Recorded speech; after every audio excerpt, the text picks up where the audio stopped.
Welcome back to This Is a Commander channel, where this is a Commander channel, and today I'm going to be talking about Commander Tough Rules and Cool Interactions, episode 174. Today's episode is going to take a look at a recently spoiled creature that isn't part of any set, but is from a surprise secret lair that was announced on April Fool's Day, and it's not only a beloved character, but also a unique card in the game, as it's currently the only black border legendary creature that can do what it does. And what it does do is pretty strange and powerful, but very strange. So let's dive into what the card says and what it all means. Deadpool trading card has 3 different abilities. The first is a replacement effect for how it enters, and it says that as Deadpool enters, you may exchange his text box and another creature's. This first ability is the main source of the wonkiness from the card and will be the main focus of today's video, but I'll mention his other 2 abilities. The first one is at the beginning of your upkeep, you lose 3 life, and finally, for 3 generic mana and sacrifice this creature, each other player draws a card. So what does this all mean? Well, when you play your Deadpool, while on the stack as a creature spell, he is exactly written as he is on the card.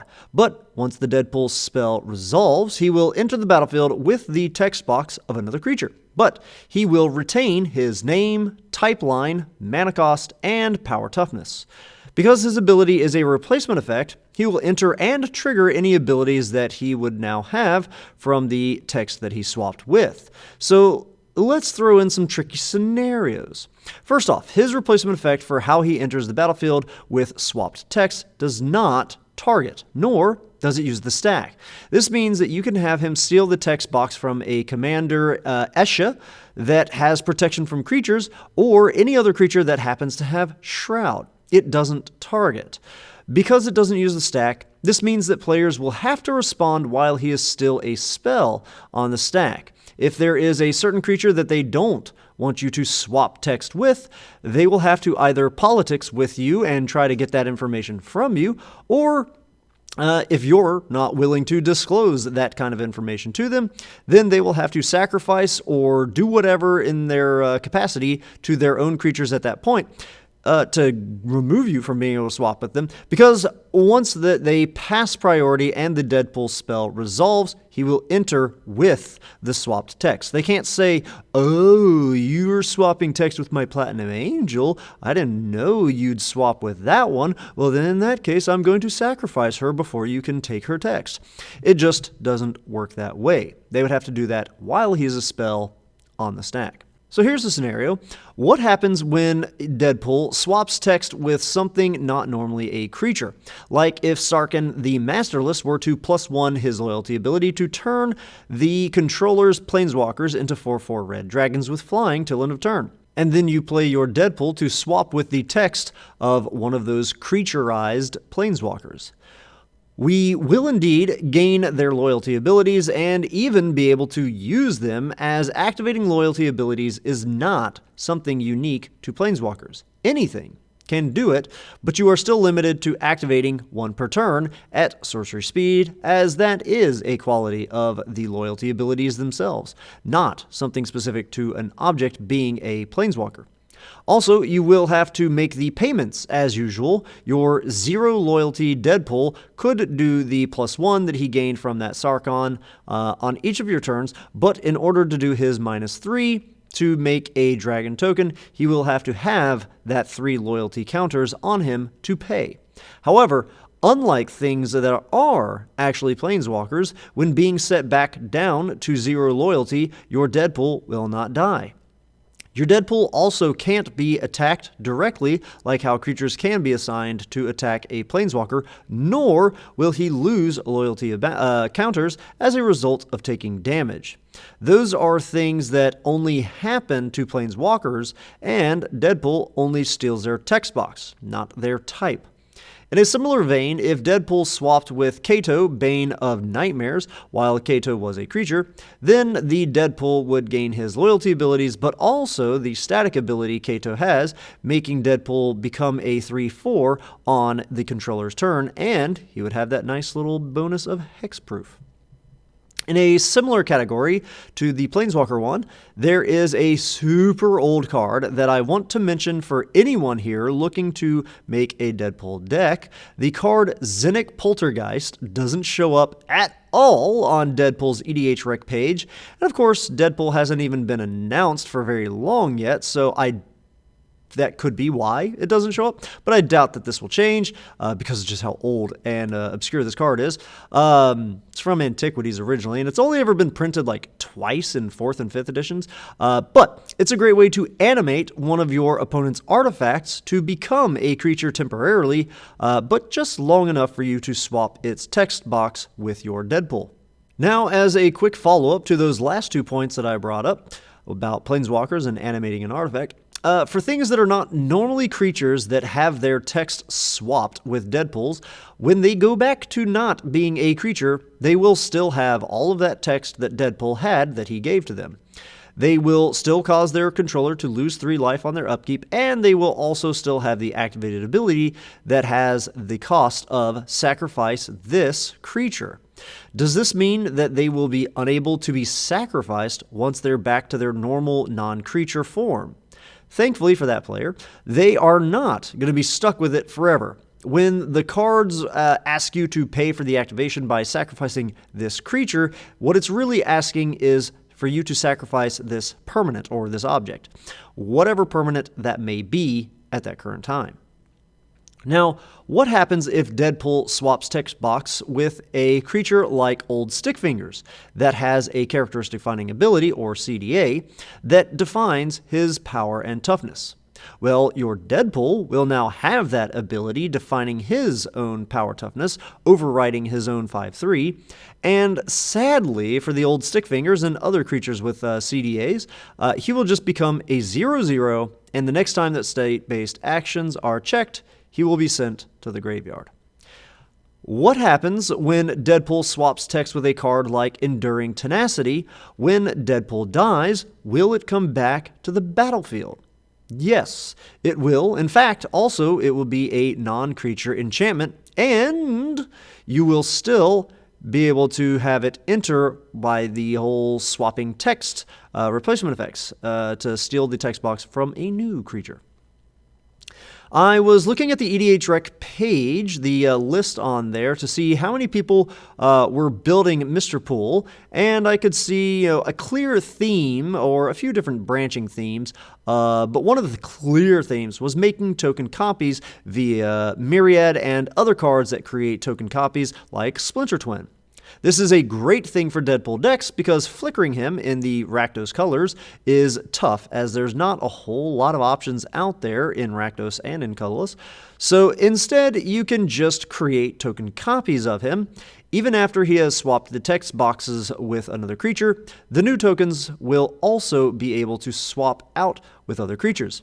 This works out because of the classic thing that we all love, layers. The copy layer, the layer of copy effects that is in an earlier layer than the text changing layer.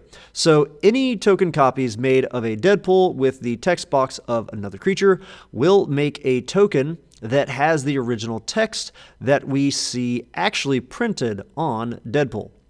Will these tokens die to the legend rule? Yes, assuming you don't have anything out that is helping you to get around the legend rule. But his damage will be done for the most part, and by that I don't mean like combat damage, but his damage to the game, to your opponent's board state. He will still have given your opponent's permanents the negative text of losing life every upkeep and stealing whatever they had on their text box before. There are 2 very important things to note about this, though. I see that Mirkwood Bats is showing up in a lot of the decks on EDHREC. Very smart card to run when you are actually making that many tokens. However, there is a very common misconception that creatures are sacrificed to the legend rule. A lot of big YouTube channels still use that verbiage when the legend rule comes up in their videos, that they're being sacrificed to the legend rule.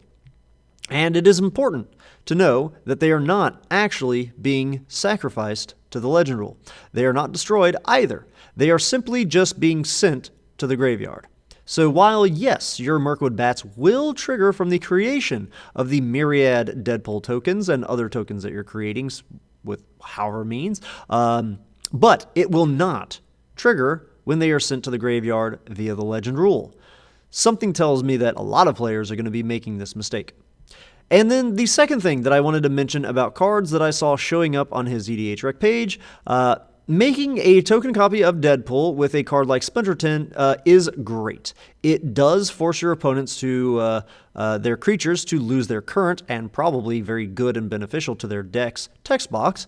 And your Deadpool token will probably be going away due to the legend rule, so you don't care about the Splinter Twin causing the Deadpool token to be exiled at the beginning of the next end step. However, another card like Heat Shimmer, which currently shows up in about 40% of all the Deadpool decks that have been created online, or at least that are showing up on EDH Rec, that's not as great as compared to the Splinter Twin one. So the wording on Splinter Twin sets up a delayed triggered ability applying to that token. However, the wording on Heat Shimmer creates a token and it modifies the copyable values of the token so that it has on it the triggered ability that says at the beginning of the next end step, or sorry, it doesn't even say next, at the beginning of the end step, so every end step, exile this token. This means that you'll be giving the text from your Deadpool token over to their creature to be exiled at the end step. That can be good if all you wanted was creature removal, but if you're wanting those permanents your opponents control to stick around in order for them to keep hurting their controllers with that 3 loss of life on every upkeep of theirs, then you may not want to use a card like Heat Shimmer that has that very specific wording. And finally, the last thing I'd like to cover, though I'm sure I'm leaving plenty of crazy scenarios out, so please do add your questions below, and I'll do my best to answer them. So, okay, the last thing is this. You control a Cormus Bell, which has animated now all the swamps that are out on the battlefield, yours and your opponent's. And so when you play your Deadpool, you have it swap with the text box of one of your opponent's swamp creatures. Their swampland will gain the text from Deadpool, but what will your Deadpool have in their text box? Will he be able to tap for a black mana or not? Sadly, for Mr. Pool, he will not become a mana dork. Basic lands like swamps don't actually have any text and abilities in their text box. The game grants them the intrinsic ability to tap for mana because they are a land swamp or a land forest, but we only ever see the reminder text on those lands when we see it printed on those cards. That text isn't really there. It is just reminder text. It's the same reason why you can run Extort cards in a mono black deck or a mono white deck. That reminder text for Extort isn't actually printed on the card's effect. Anyhow, that's all I've got for today's episode. As always, I hope that all of you found this video to be entertaining at least, and I hope that a few of you have even learned something about the crazy rules in this great game of Magic. Have a good one. Ta-ta! And if I sounded weird in this video, if I sound nasally, I am sick once again. Without giving too much information, my job involves me being around a lot of people from different backgrounds, but also a lot of kids and stuff. So I get a lot of kids that come into my place of work, and they bring in all the diseases and stuff that they have, and well, I get sick from time to time, so I have once again picked up a bug. I am on a lot of medication right now, so doing this video, I already know, just looking at my recorded audio, I've got a lot of cuts to make, but there might be stuff I don't catch. I'm a little loopy, and doing this audio, there's some mistakes in there that I feel like I'm not going to catch, so hopefully this video is not a hot mess. I know Deadpool is going to be a pretty popular card for some people at least. He's a brutal card. Like this, I put a deck list. I'll put it in the video's description. I'm very happy about the name of the deck list. I think it's really, really funny. And I kind of want to build it just because of the name that is there and the effect of this card. But like, golly, this is going to be brutal to play against. It's going to be playing against Negan. Like, this is just targeted creature removal in the command zone, repeated, because you're going to flicker it and make copies and stuff. But it gets around hexproof, it gets around protection, it gets around all that kind of stuff, which the Negan did as well. And so it's probably just not a fun thing to play against. I might just use this for I don't know, when I'm with people that are wanting to do that. All right, I'm gonna stop talking because I'm just gonna start ranting if I don't have a script here in front of me to go off of. These drugs are kicking in, and I might even fall asleep while I try to edit my text or whatever, edit the video. See, I can't even think now. These drugs are really starting to kick in. I'm getting loopy. It's Benadryl. I'm taking some bennies, and I'm getting loopy. I can already feel it. So, yeah, hope you guys enjoyed this. Why are you still listening to this if you are? Why are you sticking around to listen to me rant? Oh my gosh, I'm still talking. Oh my gosh, this video is getting long. All right, you guys, hope you enjoyed it. Have a good one. Ta-ta.